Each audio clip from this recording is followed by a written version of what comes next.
Sa mga katik vloggers, mga subscribers, bago sa kaluma, mga supporters, mga dumaan, dumalaw at bumisita sa channel, lahat ng mga viewers, secret viewers at silent viewers, magandang araw. So, dito na naman tayo sa electrolytics capacitors. Isi-share natin sa inyo kung ano nga ba yung mga kadahilanan kung bakit nagiging ganito yung mga capacitor natin. Nagbo-bloated din siya. Okay? Nagbo-bloated na hindi pa natin siya nagagamit o kaya yung nandoon sa circuit na mismo.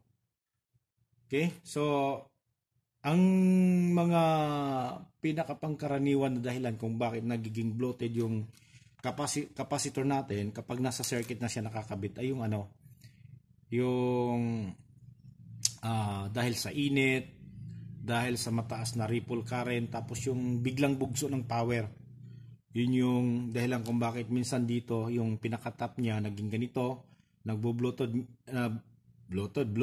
nagbo-bloated minsan, tapos minsan nag-rupture to. Yan. Yung parang tatlong linya, nabibiyak yan dyan. Tapos minsan naman dito sa ilalim, pinaka-bottom niya, itong pinaka-rubber niya. Yan yung dito, pag ganyan siya, paatras naman yung putok niya, hindi pa ganyan. Tapos, ang isa sa mga dahilan dyan or kung bakit nagkakaganito kahit na hindi pa natin nagagamit yung mga kapasitor katulad nito, bagong-bago itong mga kapasitor na to. Ayan makinis, wala kang makitang dumi. Okay? Pero bakit ba nagbo-bloated na sila? So wala namang gumalaw sa kanila. So kahit nasabihin natin na itong mga kapasitor na to ay nakalagay naman sa maayos na room temperature, hindi naman siya na-expose sa direct sunlight, hindi naman siya nasinaga ng araw, hindi naman siya nakalagay sa malapit sa lutuan. Okay? So bakit nga ba siya naging ganyan yung hitsura? So kahit na yung mga yung may mga katanungan pa yung ibang capacitor daw na katulad nito, ayan, na wala ka namang nakita, hindi mo naman nakita ang lumulubo, both yung sa taas or sa ilalim, na matagal lang nakastock, ay safe pa ba raw gamitin? Okay? So, ang sagot natin dyan, depende yan kung yung kalidad ng capacitor na binili mo. Kahit na itong mga kahit na itong mga capacitor natin na hindi pa nagagamit, para sa akin hindi na siya safe gamitin kapag ganitong mga mahihinang klase hindi na siya safe gamitin kasi minsan kapag kapag naka-charge na siya sa yung tinatawag na nito normal operating voltage, ay posibleng magkakaroon ng dahil sa kanyang leak sa loob, magkakaroon siya ng high leakage currents.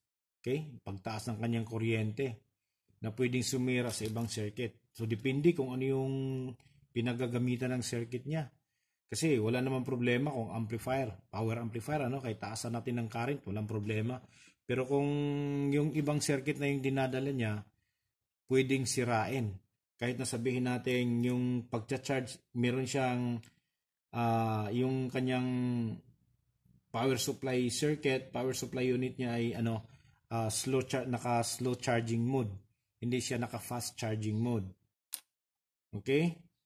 So pwedeng may problema sa loob at yun yung dahilan kung bakit naninira siya ng circuit.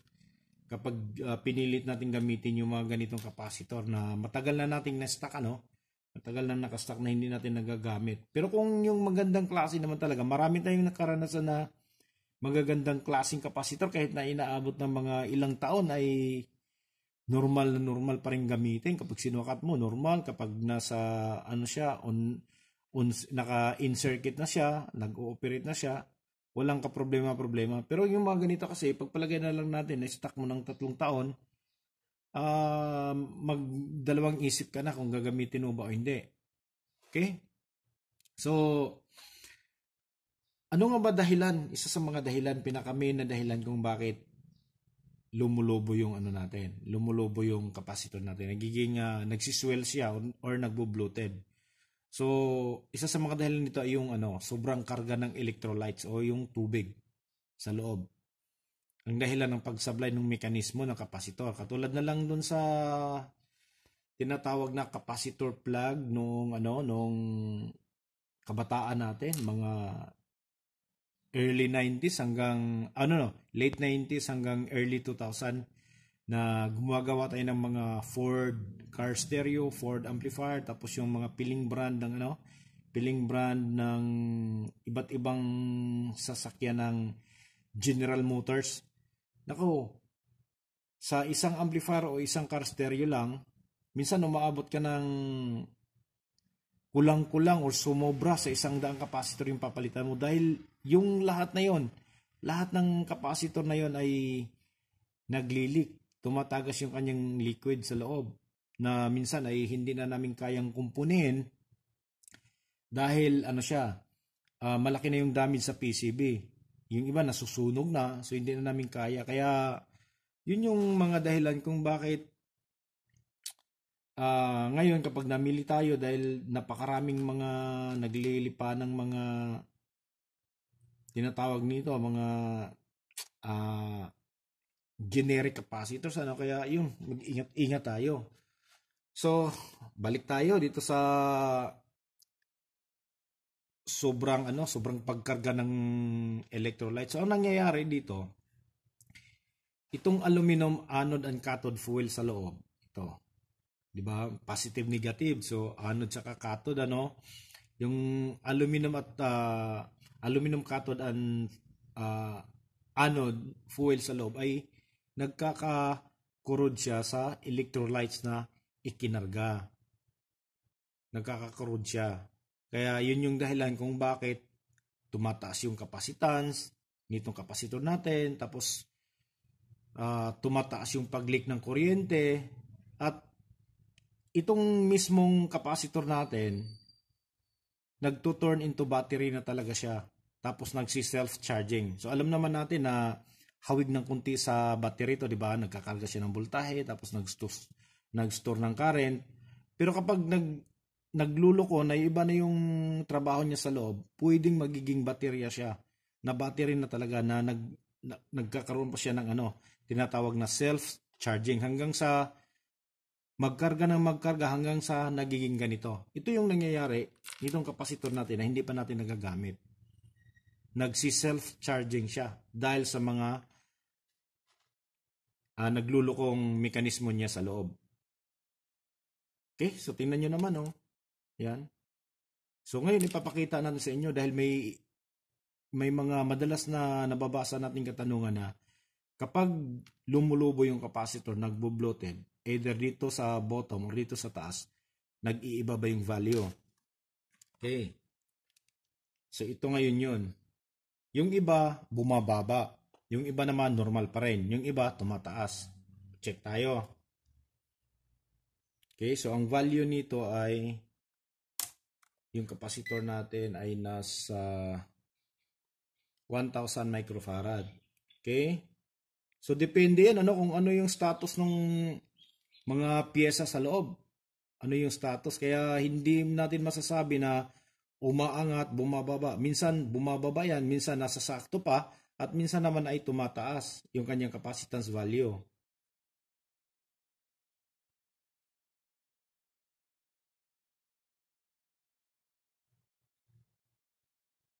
So yan, tingnan nyo. Yung kanyang 1,000 microfarad, nagiging 1,415. Nagiging 1,400 na yung capacitance. Yung iba naman. So ito, ayan nakita nyo, di ba?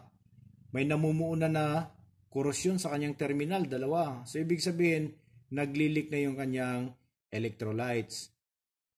Ayan siya. Okay, so test natin to.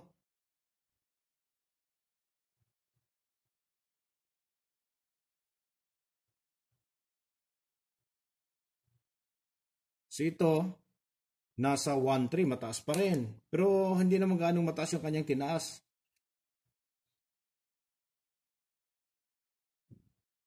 Ito namang isa, subukan natin.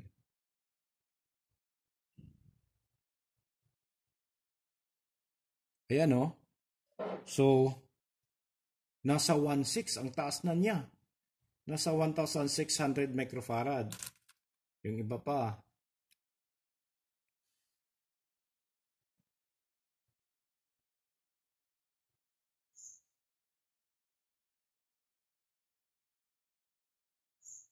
Ayan, so ito medyo normal pa, nasa 1.1 pa siya. Okay? So ito yung mga mangyayari sa kapasitor natin kapag nagiging bloated na siya. So paano naman ito dito? Itong mga kapasitor naman na to, hindi naman siya bloated. Okay? So generic capacitor pa rin. Hindi naman siya bloated. Tapos ayan o, wala pang mga mancha yung kanyang mga pinakatap, di ba? So ang value nito ay ang value nito ay 2,200. So i-test natin siya kung ganun pa rin yung kanyang value.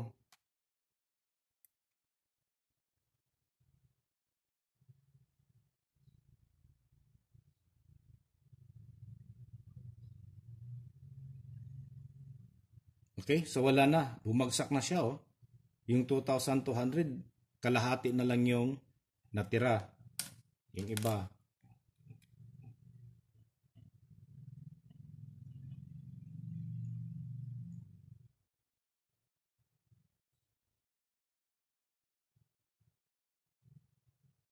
Ayan oh, sobrang baba na oh. Wala na talaga oh. Tingnan nyo. Okay? So 600 na lang instead of 2,200. Kaya kapag namili tayo ng maraming capacitor, tingnan natin ng maigi yung kanyang kalidad.